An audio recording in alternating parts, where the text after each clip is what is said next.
I built an audience that had 85,000 followers and 14,000 people reading my newsletter. I've got distribution. This is idiot proof at this point. I probably failed 7 or 8 businesses. So it's harder than I thought. You can have crazy product market fit, but if you have a bad business model, it's bad business. Brian, you're a prolific entrepreneur and you have kind of the target background of somebody who's listening to this podcast, which is you worked in the corporate world for a while and you had some amazing experience with JP Morgan Chase that led you to be able to hop out on your own. And since then, you've built a personal brand, you've done some coaching, you've sold some courses, but you've also built a fractional CMO company, which helps what you thought was going to be small businesses market and position themselves. You're working with like billion-dollar brands now. And on top of that, you started your own staffing company. You've really gone from, hey, I'm W-2, I want to become an entrepreneur, to I'm an entrepreneur living full time. You're in South America right now. You're like a digital nomad. It's amazing. Yeah. Did I miss anything? No, I think the only thing to clarify, I wasn't at JP Morgan. I was a management consultant at Deloitte doing corporate I'm strategy. sorry.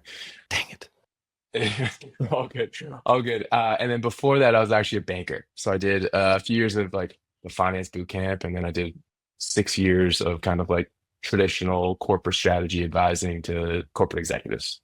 Why did you leave? Because if you're 6 years in and you're working at those kind of companies, you can be making freaking great money. Why did you decide to become an entrepreneur? When I was in my early mid 20s, it was about money, right? It was about prestige and money. It was the hunt, right? And so I wanted to be investment banker, private equity. I wanted to be a consulting partner, like make millions a year and just like do that in the corporate world. I hit a point where it stopped becoming about money for me and became more about like building experiences and just like kind of the love of business, I'd say.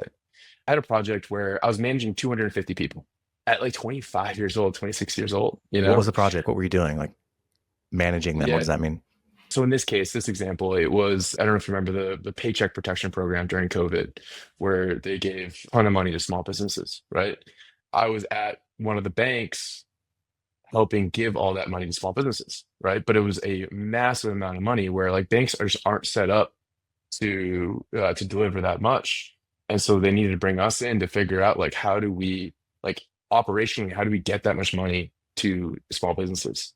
And so I had a team of 250 people like going through and figuring out like, how do we get that money to small businesses? Yeah, that was a crazy time in COVID because the PPP program was designed for these companies that are going to be shutting down, and the government didn't really have a clean mechanism to distribute that money. And so they said, let's go through the SBA.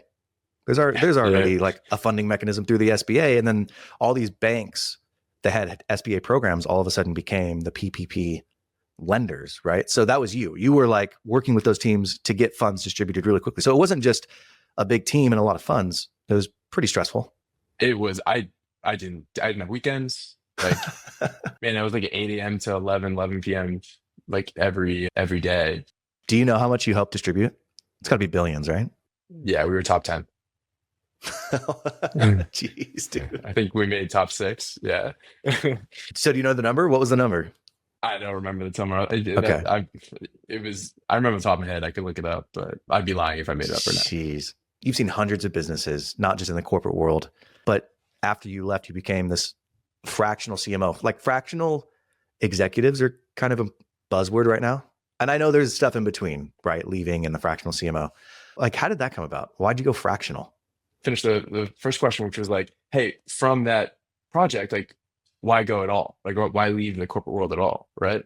I was at a point where after that project, like that project was going to hell. Right. And like I got pulled off of the strategy project I was on, which was like basically I was helping a bank figure out if they should launch a new investment bank in Brazil. They were like, hey, we need a strategist to come on and like figure out how to make this a reality. And it was a point where we didn't have anyone on the bench who could do that. And so the partner at the end of the project, the partner returned and said to me, "Is like, do you single-handedly save this project?" And they then he handed me a gift card, right? And so I remember sitting there being like, the amount of value I've created for a gift card is insane. I need to take a bet on myself and get a percent of the value I create. What was the value of the project? It was that number that I don't remember. Okay, billions. It was a billions. That would be billions in dollars distributed. Sure. But to the consulting firm, it was probably 100 mil, I'd say, Okay, and you saved that project. for a gift card. Okay. Hey, thanks for saving us 100 million. Here's a Starbucks gift card. Don't spend it all in one sitting. Yeah, buy yourself a nice smoke a frap or whatever. exactly. So in that moment, I mean, I had a few moments. It was like, it wasn't just like one moment, but in that moment, I was like, okay, I can really create some value, but I need to take a bet on myself and capture some of that value, right? That wasn't the moment I left that like started the question and started the challenge. And then I had a Yeah, moment a few months later that had me leave to start like advising and that kind of stuff. dude. Why CMO? Because it doesn't sound like you were doing marketing at the consulting firm you're at. I mean, you're helping distribute PPP funds. You're looking at starting an investment bank in South America. CMO doesn't make sense to me from that, right? Yeah. Yeah. So I was part of the growth strategy team. Growth strategy is marketing plus positioning, that kind of stuff. If you're familiar with like Michael Porter's Five Forces, Yeah, that kind of five stuff, forces. I was in Porter's group. And so what we did was figure What does out that like, mean? I'm sorry, I don't know what that means. You were important, like you were in. You know Michael Porter? no, I don't. So Michael Oh, Porter started a growth strategy firm, right? On okay. like how do we, so the kind of stuff that we do, and then I was part of that firm. Basically, I didn't meet Michael. I Got. wish. Okay. But so what we did was growth strategy. And so what's growth strategy? It's like what markets do we enter? What products do we launch? What customers do we target? Like how do we basically how do we generate more revenue for a company, which includes marketing, right? So to give you an example of a project, I went to a down to a bank in Mexico. And in Mexico, we had to figure out how to generate 300 million in new revenue for the bank. And so what we did was we looked across all their business lines and had workshops with each business line on how do we come up with new product ideas, right? Look for areas to came up with a bunch of new product ideas, prioritize the product ideas, launch them, and then track Hmm. the launch and execution of those ideas to generate 300 million for the bank. Oh, interesting. And that was in Mexico. That was Mexico. Yeah. And for people who are listening, will you go through the five forces? Actually, so what's interesting is so there's this one framework we use in every growth strategy project, right? And then within the framework, we plug in these other mini frameworks. Okay. We actually didn't use the five forces, right? Which is so Oh, interesting. that is So like interesting. yeah, there's a difference between academia and reality, right? And so like what we did, and I'm sure like there's other like there's the seven powers, there's the five forces, like there's all these like frameworks we can use. But the one framework that we used in every corporate strategy project where I use today with my CMO clients is called the choice cascade. Yeah, I'm obsessed. I love the choice cascade. The book, if you want to deep dive in it, there's this book called Playing to Win, which is one of my favorite books on strategy, and all it does is explain how the choice cascade like works in reality, right? And they use like Procter and Gamble as an example. Fascinating book. Anyway, so the choice cascade, what it is anytime if you're trying to launch a new product, you're trying to enter a new market, penetrate a market more. But the biggest thing is you're trying to create a competitive moat, right? If you're like if you're like playing in a red ocean, let's say, and you're trying to Will you define? make sure I'm so sorry. What is a red yes, ocean? okay. You keep dropping these words, and I'm like, man, I thought I was an idiot before this podcast, and now I'm like, geez, Louise, 85 IQ. I've heard of a blue Yes, ocean. A blue ocean strategy is like just a ton of. It's a massive market, a ton of opportunity that you're launching into, right? yes. It's the same, it's the exact same framework. Well, next month it'll be a year since I started this podcast. I've had over 100 interviews. It's been a ton of fun, but I promised my wife at some point I would decide whether or not this was going to be a business or we would just continue to pay for it out of our pocket. And I'm exploring monetization, to be honest with you. There's not a ton of costs, but I do want to figure out a way to cover the editing and the packaging and the promotion costs of putting this podcast together. So I am looking for sponsors. I don't know what that looks like. If you've enjoyed this podcast and you've ever found some value and you want to sponsor, reach out to me, nick@cofounders.com, and let's get back into it. So if you think of that blue ocean, which is I believe it's BCG, it's a framework that basically says, hey, it's a framework that, in my opinion, it's a book that could have been an email, in my opinion. And that email, the subject header, is just play in places other competitors aren't. That's really it, right? A blue ocean is just a fancy word for a market where there's not a lot of competition. Okay. And the reason it's called blue ocean is there's the opposite of that, which is a red ocean. And imagine a red ocean is a bunch of sharks just biting each other. There's blood everywhere in the water, right? The Oh, sharks are your competition. those are highly competitive markets. Exactly. A ton of sharks just biting each other. There's blood everywhere. That makes a red ocean, right? And so the blue ocean is the absence of blood. Okay. All right. Okay. So now I'm up to speed. The choice cascade. Yes. Okay. So the choice cascade, this is what we do. Basically, I pull this out anytime someone's like, I need to create a competitive advantage. I need to launch into a new market, which means either a new customer group, a new product, a new country, a new geography, etc. Okay. And so what that is it's five buckets. One, the first thing you do is you say, what's your goal or what's your aspiration, right? What's your goal for the business?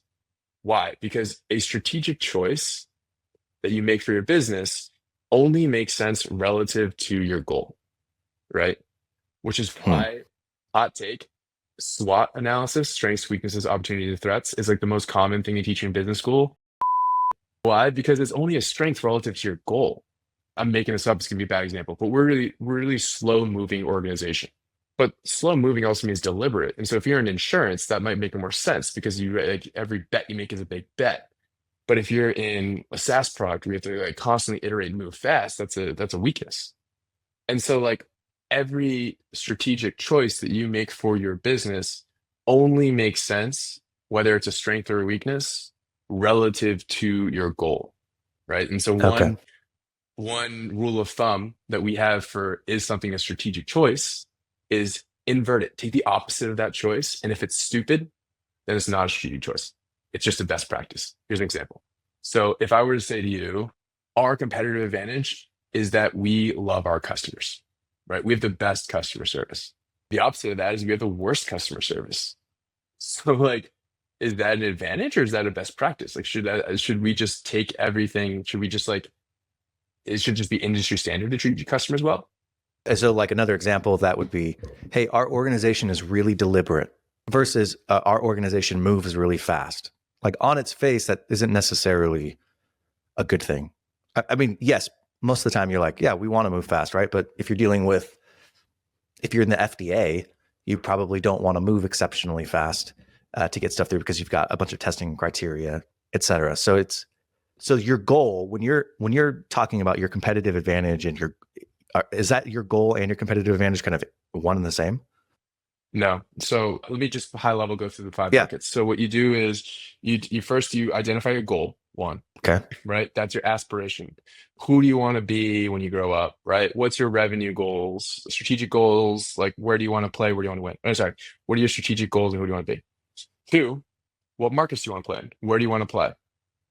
Right? So that's what customers do you want to target, what industries do you want to be in, what Hmm. products do you want to launch, what countries, geographies do you want to be in, etc. Three, how will you win? Right?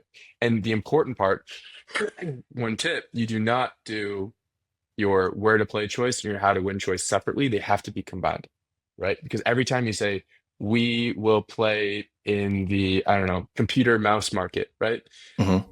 There's no point in doing that without a winning play. And so you have to say, we will play in the computer mouse market and we will win by distribution or whatever. Is that number three? Well, where will you play and how will you win? That's like the Correct. third question. Okay. Correct. Yep. They are two different buckets, but they have to be treated together, right? Each where to play choice has to have a competitive advantage. So, one, aspiration. Two, where will you play? Three, how will you win? Four, what capabilities do you need to build or buy to make your strategic choice a reality? And then five, what management systems do you have to put in place to ensure that the strategy continues and doesn't like die after you're like 6 months of implementation? I'm a chimp, so I'm going to try to repeat this back to you. All right. Well, here's what I have. Here are my notes. Who do you want to be? That's bucket number one, right? Like Yeah. aspirationally, where do you want to be? Yes. Number two, where do you want to play? So who's your Mhm. target? Who's your ICP? Who's your customer? Like what markets are you trying to play in? The third one, how will you win? So what's your competitive advantage in that space? In order to achieve those things, what capabilities will you need to either buy or build to make it a reality? And then the last one, what management choices or what, I guess, systems will you need to implement in order to realize that goal? I guess the last one's really interesting. I haven't thought about that. What management choices? Like, talk more about that last one. I'll tell you the theory and then the reality. right? The theory is with all of these buckets, by the way, we identify strategy as different than best practices. So if it's a best practice, we don't write it down. We just assume it is what it is, and that's just table stakes. That's not Hmm. strategy, right? So for example, a management system. We have to have EOS in place, entrepreneurial operating system, right? I'm making stuff up. We have to have meetings every week to talk about this thing, right? That's a best practice. You can argue it's a best practice or not, but like those are things that we just table stakes. We're not going to talk about that in the strategy, right? But as an example, here's an example: Four Seasons. Four Seasons, the hotel, right? They say, hey, we are going to, our product is our people, not the hotel itself, right? Yeah.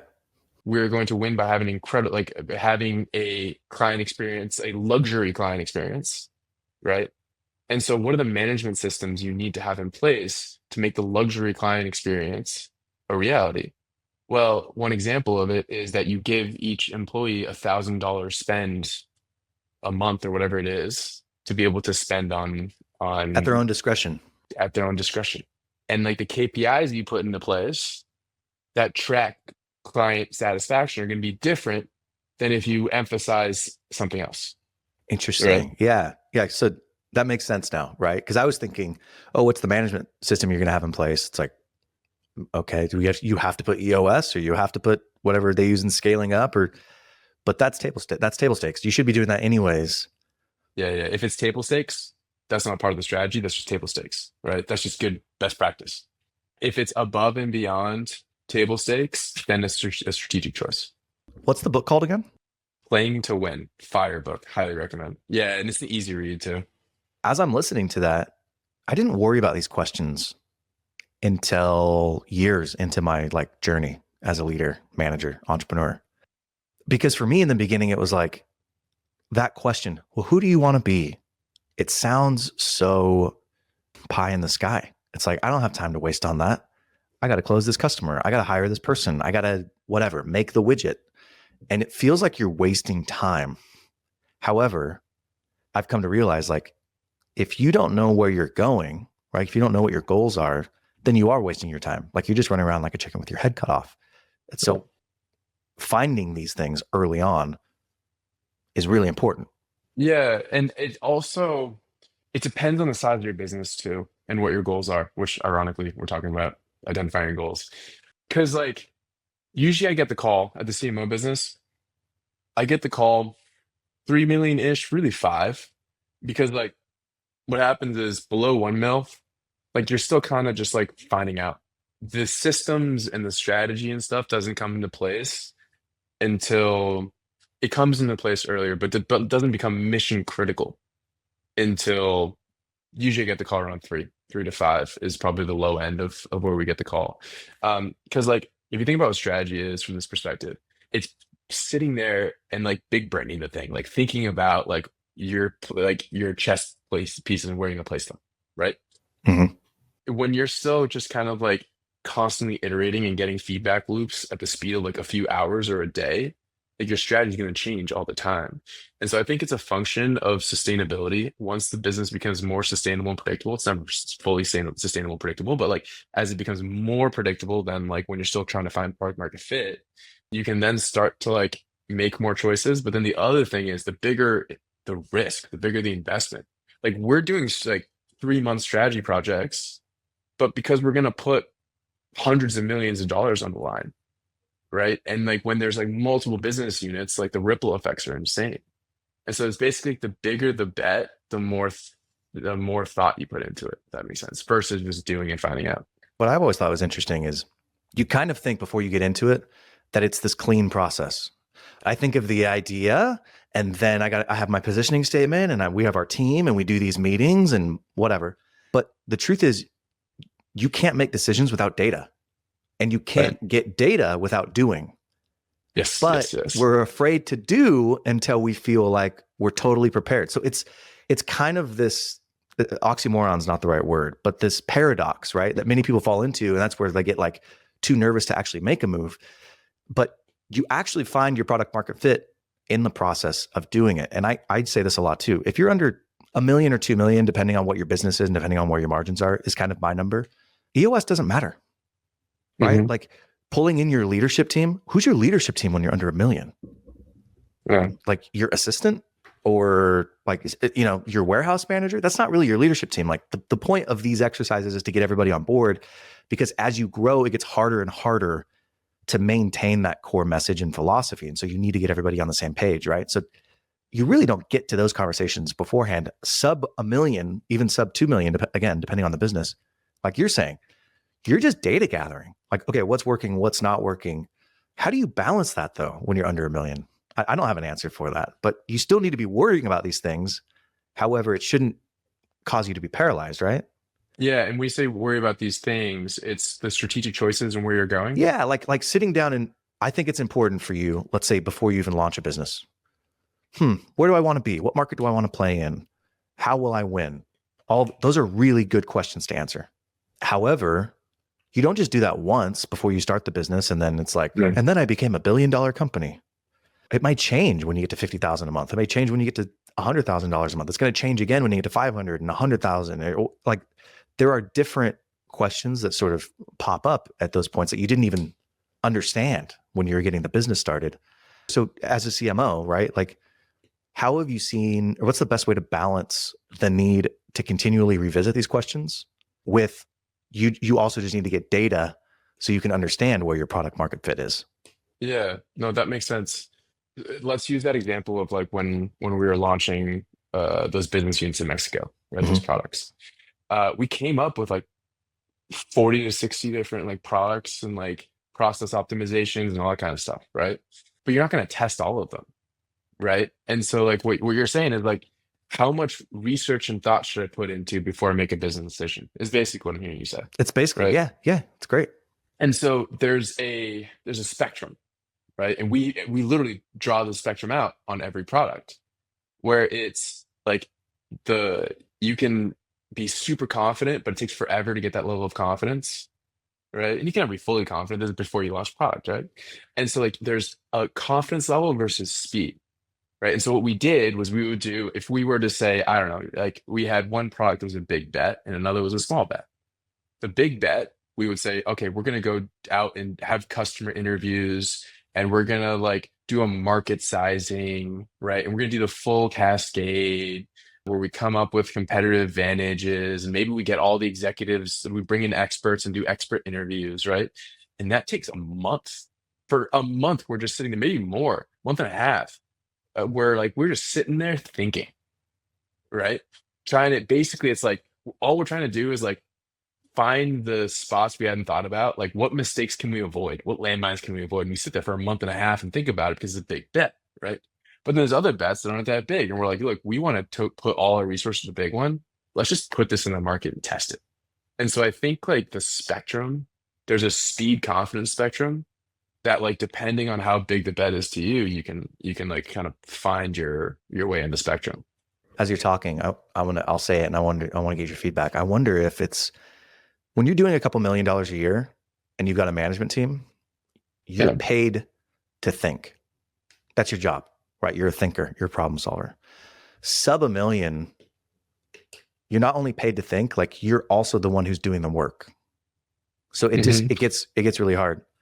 I think if you're optimizing for speed in particular, sub $1 million, and then as the bets become bigger and you've got a management team, right? Like then you're optimizing maybe for confidence. I'm not saying you're ever on one side of the spectrum or the other. No.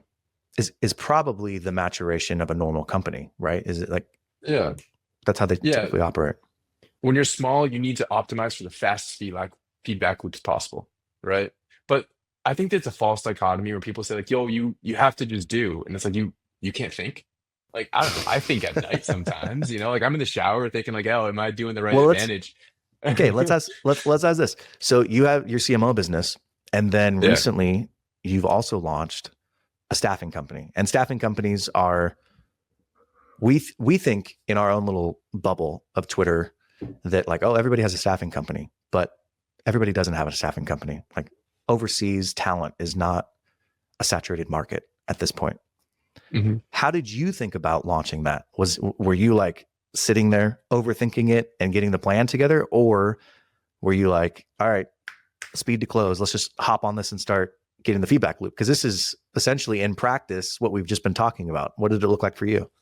Yeah, so it's interesting because like it's kind of a bit of both, right? So the the backstory is I had my CMO business first, and I was building marketing strategies and marketing plans, everything we were just talking about now, right? For small businesses. And so the business would go, hey, that's great, but like who's going to run it? Who's going to make it a reality? And so just to clarify, a system, when I say the word system, what I mean is three parts: people, processes, and tech. So at the time, my business was processes and tech. I was heavily focused on processes, like some tech, but people just wasn't as much of a thing, right? I was like, yeah, I got some friends doing this, like they can do it for me, right? I knew in the back of my head the future state I want to get to, which is like I want to have the three legs of a system. Like I need to have that capability. At the time, I had a friend I met at Neil Patel's mastermind, and he texted me. He was like, "Hey, I'm building this thing," which was the people side, and it fit perfectly into the business. And I was like, "Okay, do I want to build it myself or build it with a friend?" And so I decided to go in with him. It was a natural outgrowth from the CMO, like you said. Correct. If they Correct. didn't have the systems to implement the recommendations you were making, and systems being people, processes, and tech, Yep. then you could be giving them recommendations till you're blue in the face. They may not see the results. Correct. So when did you launch? When did you launch the staffing company? Launch was strong. I don't know how to define launch because we started probably like June, I would say, of last year. Like we kind of like soft launched it Jan Fed. Did you do this process? Were you like, all right, let's sit down. Who do we want to be? Where do we want to play? How will we win? Did you do this? No. So here's what happened. So What? actually, yeah, well, kind of now I've done it so much that it's like always in my head. Sure. I can't turn that off, right? So if you tell me something, I immediately think, is that a strategic choice? Like, how does it plug in? Like it's just kind of on Mhm. autopilot now. So it's Yeah, always in yeah, my yeah. head. But here's the interesting thing. So this is the fascinating part. I think so in when I first started, even CMO business took so many iterations. Like I think when I the biggest surprise for me when I switched from corporate to entrepreneurship is how hard it was to find product market fit. In my head, I was like, I've created so much value for businesses. I understand the full life cycle. Like this business is gonna be easy, right? Yeah. Which I'm Yeah. glad I thought that because I wouldn't have done it otherwise. So yeah, I built an audience. I had like 85,000 followers, right? And 14,000 people read small business owners read my newsletter, right? So I was like, okay, I've got distribution. Like this is idiot proof at this point. Like I'm leaving and I'm just gonna do this full time, right? So I took the jump before I had like traction. The CMO jump. Yeah, so I'll tell you the full story. So before CMO, it depends on how you define a business in air quotes, but like, All right, now's the part of the show where I feel the most uncomfortable, but my therapist says I need to face my fears. So here we are. I've started a newsletter and I want you to subscribe. And what you're going to get every single week are the aggregated conversations from that week that I have on this podcast with an overview of what their business actually looks like. I'm also going to throw in a review of one or two businesses that are listed for sale. I'll give you my opinion on whether or not the EBITDA multiple is good, or there's customer concentration, or there's red flags or green flags. And then lastly, I'm going to give you one piece of actionable advice every single week on how to buy your first business. So click the link below, subscribe to my newsletter, and let's get back into the show. I probably failed 7 or 8 businesses. I define a business as like, I'm gonna launch an ebook launch failed. All right, I'll try something else, right? But so what happened was I was talking about all the stuff I was talking to you now, right? Strategy. And then I went and tried to sell strategy to small businesses, right? But small businesses care more about execution than strategy. I don't think they realize how important strategy is. So it kind Yeah, of it's fell on true. deaf ears, right? And so what I ended up finding out, fast forward a bunch of iterations, I ended up finding out that I need to get my foot in the door with tactics. And then once I have them, I can explain to them what the strategy stuff is. And they go, oh, interesting. Wait, that's important. I've never thought about this before. Marketing tactics is what got me in the door. Marketing strategy will allow me to raise my prices and keep me there. Interesting. And then as you've been going, you found, hey, like it doesn't even matter. I'm putting words in your mouth, but you tell me. Yeah. It doesn't matter how good my recommendations are. It doesn't matter how good I am. If they don't have the people to actually implement these processes, they're not going to succeed. And that's why you've gone all in on this staffing company. Is that fair? Yep. Can I get meta with you? Yeah, meta. Bring it. It's like Brian O'Connor was on his own product market fit journey. I was. I was. But It's seriously, crazy. right? Like It's you're just trying to it's figure it out. hard. Yeah. And like I think the biggest thing that I wasn't prepared for is that like strategy makes sense for big businesses. It doesn't make sense when you're finding product market fit, right? Product market fit's its own beast. And like it was having like the difference between me and my co-founder is my co-founder was an entrepreneur through and through, right? He like product market fit's his thing, right? Whereas I'm a strategist through and through, right? Like once you hit 1 to 3, then I take over and I'm like, ah, Yeah. this is my wheelhouse. And so I had this skill gap that I had to like overcome from when I left consulting to now on how do you take a business from zero, right, to product market fit. And that was like, I didn't know how hard that skill gap would be. I didn't know it was a skill gap. Yeah. You thought you had it. You thought you had it in the bag.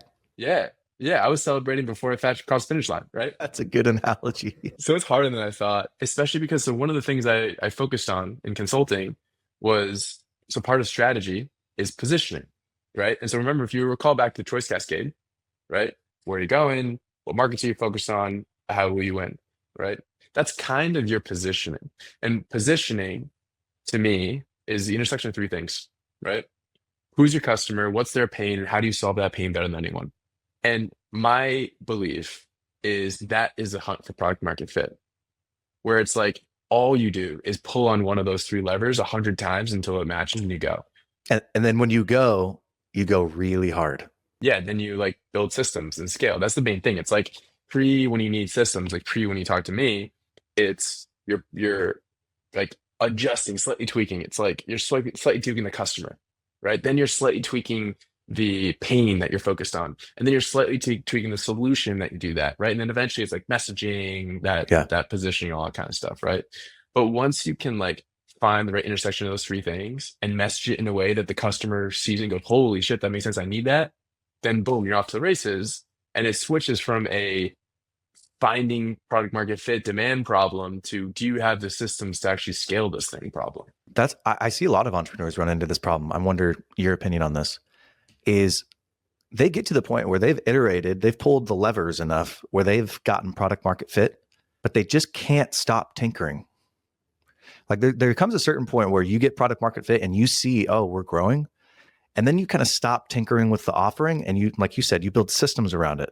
You throw gasoline on the fire so that you can really scale.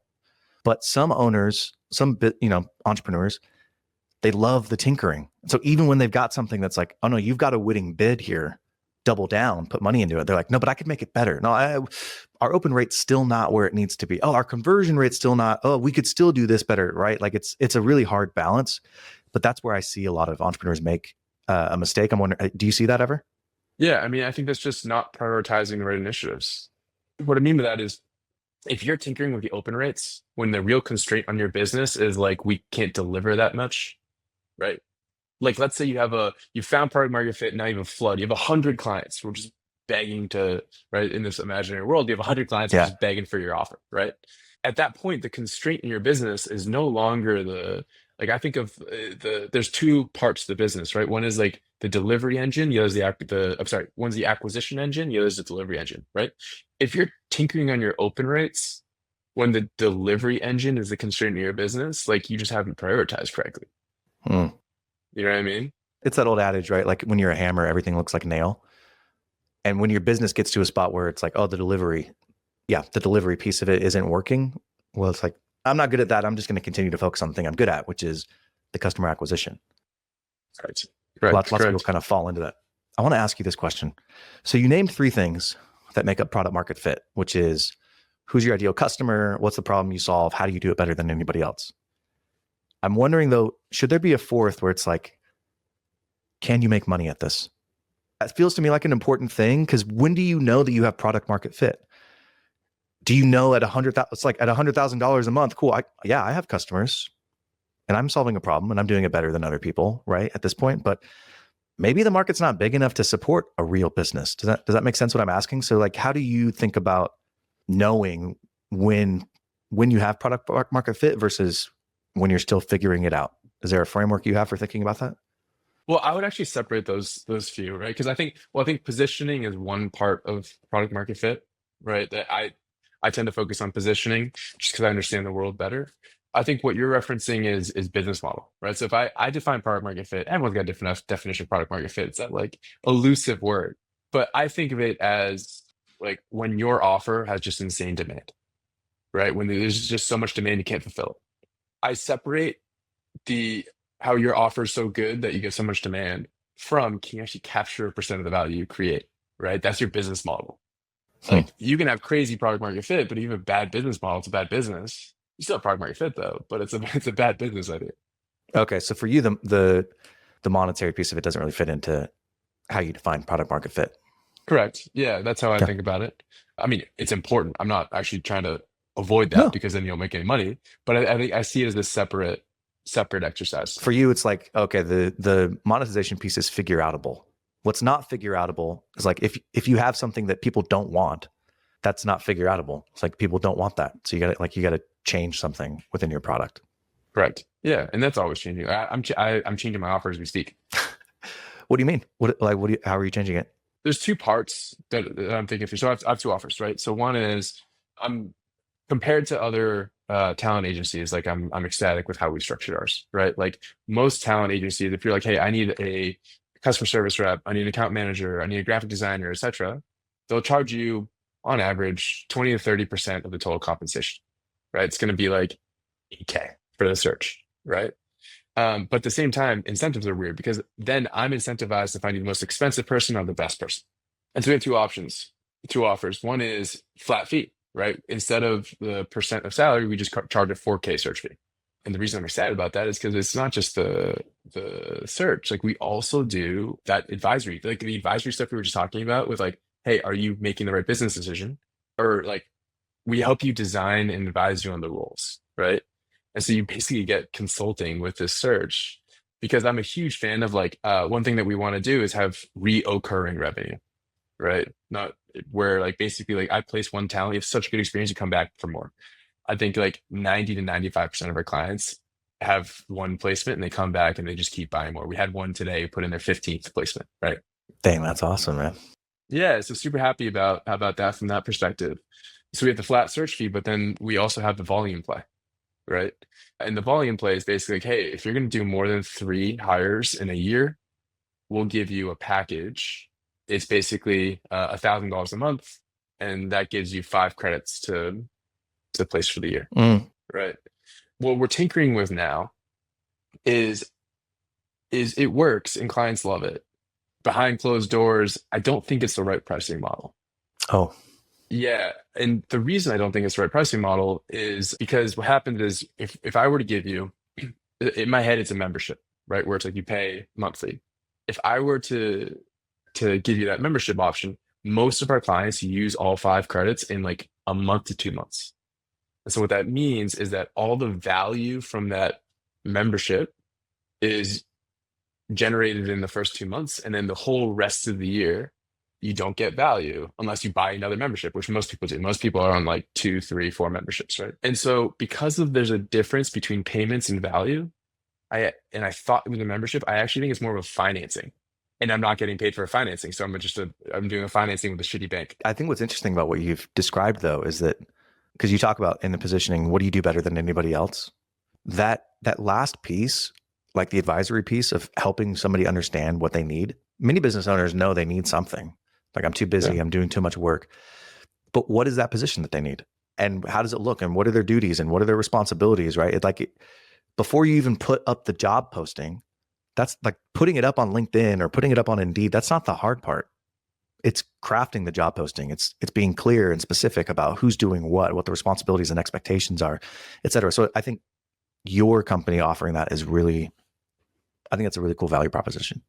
Look, most recruiting firms will just like connect you and they're done, right?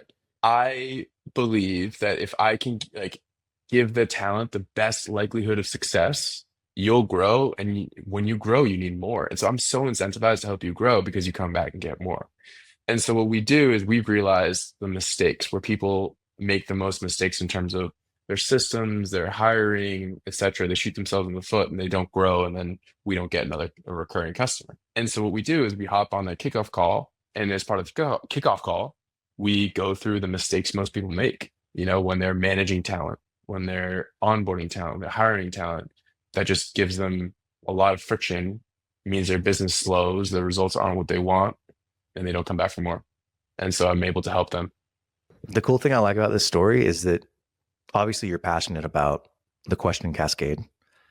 And we were able to walk through like a real example of how you did it in your own business, right? Like, how did you think about positioning? How did you think about what you do better than anybody else? And you've actually launched, like, you have a real business that you've launched this around that's doing well. It's freaking cool. No, it's exciting. I mean, definitely, I think the advisory, consulting, making sure you have a good business, these are definitely our advantage because of the background. And so, like, we want to embed that deeply in the business to make sure anyone who works with us, like, is more likely to have business that grows, and like their talent is actually used in a way that gets the most out of everyone. They don't have to like get frustrated by lack of communication, lack of like not doing the right tasks, and actually help the business grow.